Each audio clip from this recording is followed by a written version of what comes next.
தளபதியோட ஜனநாயக படத்தோட ஓடிடி ரைட்ஸ் வந்து இப்போ சேல் ஆயிருக்கு. ஸோ அமேசான் பிரைம் தான் வந்து வாங்கியிருக்காங்க. 121 கோடி கொடுத்து வாங்கியிருக்கதா வந்து சொல்றாங்க. ஸோ அமேசான் பிரைம் இவ்வளோ பெரிய அமௌண்ட் வந்து அதிகபட்சம் எந்த ஒரு மூவிஸ்க்கும் கொடுத்தது இல்லைன்னு சொல்லி அப்டேட் வந்திருக்கு. இப்போ இந்த ஒரு ஜனநாயக படம் ஓடிடி ரைட்ஸ் வந்து 4 வீக்ஸ் ரூல்ஸ்ல வந்து சைன் பண்ணியிருக்காங்க. பட் இருந்தாலுமே ஹிந்தி லாங்குவேஜுக்கு மட்டும் 8 வீக்ஸ் ரூல்ஸ்ல வந்து சைன் பண்ணியிருக்கதா சொல்றாங்க.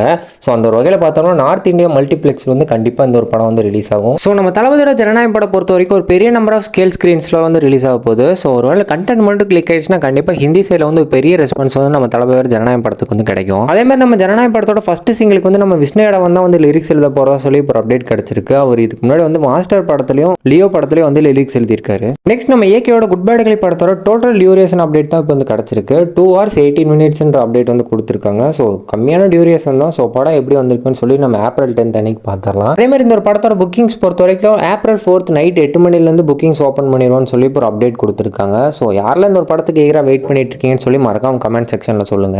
அதே மாதிரி இந்த ஒரு படத்தோட ட்ரெய்லர் கட் பொறுத்த வரைக்கும் ஏப்ரல் 3 இல்லது 4 வரும்னு சொல்லிட்டு இருக்காங்க. ஸோ கூடிய சீக்கிரம் நமக்கு அப்டேட் வரும்னு நினைக்கிறேன்.